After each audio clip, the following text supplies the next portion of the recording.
Okay, it'd be great to start with a bit of understanding as to how your career path has developed to the point where you ended up in the data center industry, if you like. Give us that progression. Absolutely. So prior to working for Hyperview, I actually was with GNF Financial Group, working as their FP&A manager. And before that, I was with Calgary Economic Development, Doctors of BC. And as you're probably hearing at this point, none of these are in the data center industry. So Hyperview is actually my first job in the tech industry, and which is obviously something that I pointed out when I applied for the position. I identified that I didn't have any experience in this area, and I will always remember the CEO looking at me and saying, "Joyda, we hire here at Hyperview for the 3 A's: alignment, attitude, and aptitude. The rest you can learn." And obviously, it's now been 6.5 years. I moved from the position of controller into CFO, and enjoying every minute of it. Okay, yeah. So I was going to say your current role, so you're the CFO, but just give us a little bit of a flavor of if there's a typical day or typical week, or is it the vary? I guess it varies slightly depending on the time of year, but just yeah, what does your role involve? Yeah, absolutely. Again, we are still a small company, so it means that as CFO, I do wear many hats. Can be a typical day can be anything from, reviewing financials and meeting with auditors to meeting with potential, investors. Can be HR issues, compliance as well, because I am part of our compliance team. So I get to touch on lots of different areas, which has been really great and given me exposure to data centers in many different facets. Okay, and I'm sure it hasn't escaped your attention during the is it 6.5 years you've been in the industry that there is, I guess, that we can't disguise it, there is a significant gender and diversity imbalance within the industry. I mean, the data sector is very underrepresented when it comes to whether it's women, minority groups. Just, I suppose, your thoughts as did that strike you when you arrived, or just and have you seen any sort of changes, I suppose, during the time you've been there? Yeah. I was reading something recently that said that, women make up about 1 in 10 or fewer workers in data center industries, which that was even shocking to me, how low the representation is. So the data center teams are still majority male dominated. And that doesn't seem to be changing. So obviously we are failing to create an inclusive environment for women in this sector. Absolutely. And yet, the industry as a whole, so I don't think it's a secret. Pretty much everyone knows that there's a growing skills shortage. The sort of workforce that you've described, which I guess male, pale, and stale, is perhaps as I've always known it as that. A lot of these folks are leaving the industry over the next few years. The AI explosion, more and more data centers being built. So there's potentially, it does intrigue me because no one describes it as a crisis, but it seems to me there's a lot of talent leaving and not enough replacing. So is that something that you're aware of as part of the industry? Yeah, so I think, the estimate right now is that about 2.3 million personnel are required globally to keep data centers operating. So again, as you said, there's an increased demand for personnel in this sector.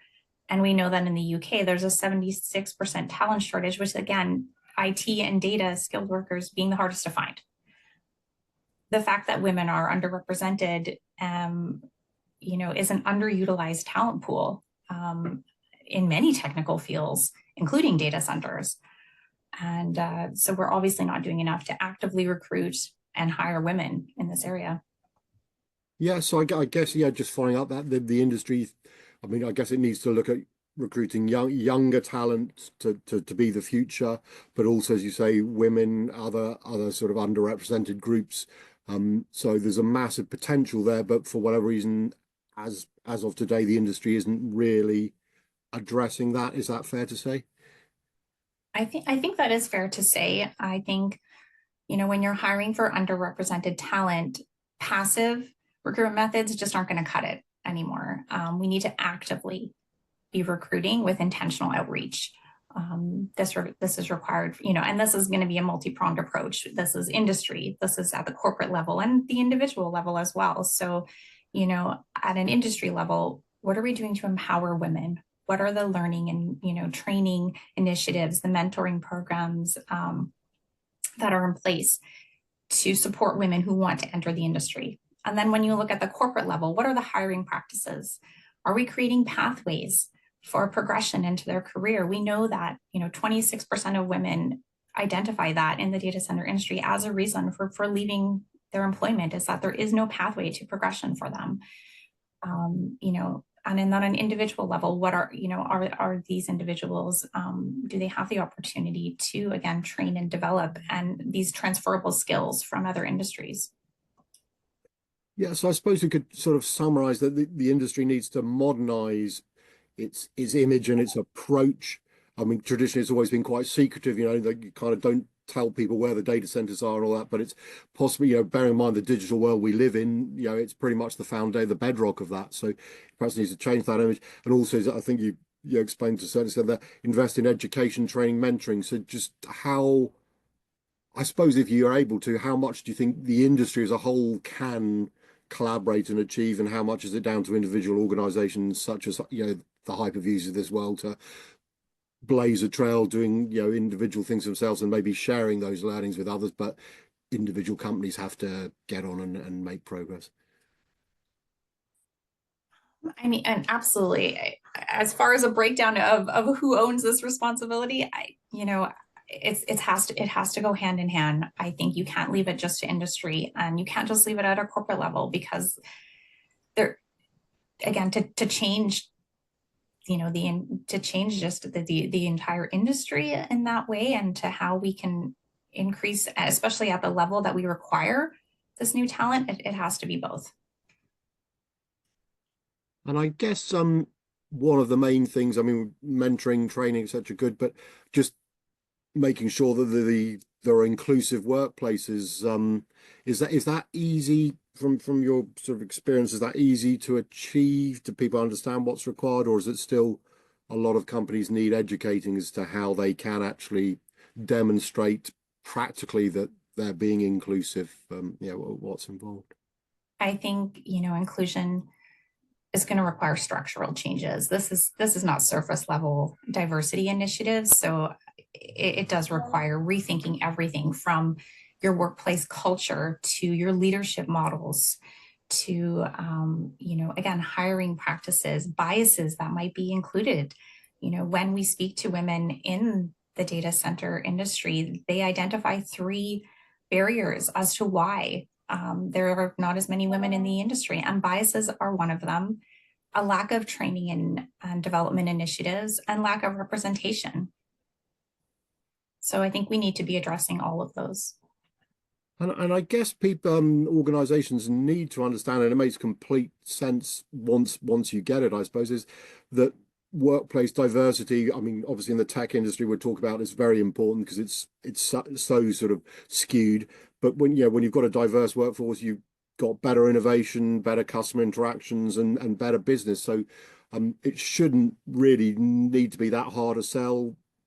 But so I suppose what if you're able to, what's going wrong? It makes complete sense that the more diverse the workforce, the more they're able to understand all different customer types, etc. But why isn't that fairly obvious sort of practicality being borne out by the work? Why don't companies get it, I suppose? Well, I think the traditional workplace norms often assume a one-size-fits-all approach. And that can exclude those who have caregiving responsibilities, or those from non-dominant groups. So, when you look at strategies like flexible working arrangements, how supportive is the work environment? Is it a culture of empathy and flexibility? And again, that can't just be on the surface level. It needs to be embedded into how you are, how you run as a corporation and in your culture. And that can take a long time to change. So it's not an overnight fix.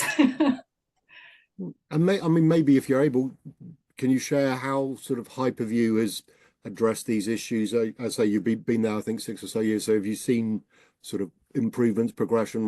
How does Hyperview sort of stack up when it comes to these things?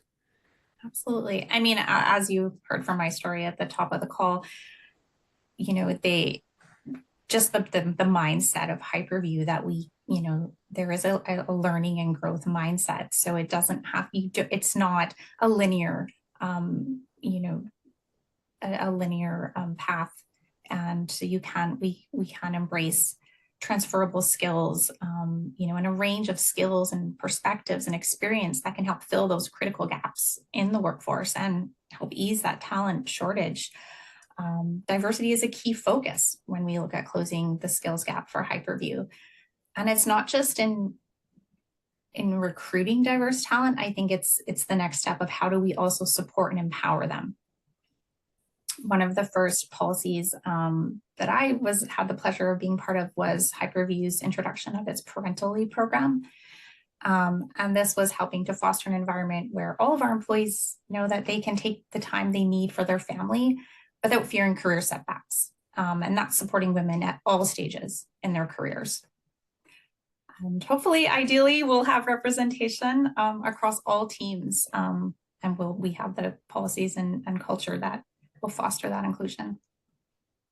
And I must ask, are you optimistic that progress will be made, or are you thinking that we would have a similar conversation, in another 5 or 6 years' time? Or would you, as I say, do you see enough in the industry to think that change is being made, or are you still slightly sort of, I don't know, depressed might be a harsh word, but disappointed that progress isn't being made as quickly as it should be?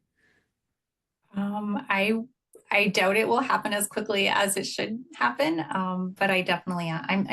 I am inspired by the changes we're seeing so far, and the fact that we're talking about it more, the fact that we're here today, the fact that you're seeing more mentorship programs and acknowledgement, and the fact that we really, this is not a nice to have, this is a need to have. We know we've identified underutilized talent. We know we have a skills and shortage gap. This we have to move. And I suppose, I have to ask, and I know it's a sensitive issue, but do you worry as well that some of the sort of, I suppose, political noise has not been very positive towards diversity and inclusion in recent months? I mean, I guess the US is, but in other countries as well, there's almost a sort of pushback against this. Is that cause for concern, or do you think the vast majority get that diversity, in the same way that sustainability has to be the future, that diversity is also, just is a non-negotiable for the future? I think there is noise, but I think as we move forward, like you said, we can't disregard and ignore environmental aspects, diversity in the workplace. I think they will continue to progress forward, not at the pace that I think they should, but they will continue to move forward. And another potential cause for optimism, I mean, from my experience with my own sort of children, the younger generation seem to be more in tune with, again, whether it's sustainability, but in this case, we're talking diversity, they seem to get it much more. Is that fair to say? And do you think at least that may be not happening, overnight, but as and when they get into the workforce, etc., then there's a healthier outlook when it comes to diversity that will arrive eventually, regardless of whether in the meantime the educational sort of program succeeds. Is that, do you think that's grounds for optimism?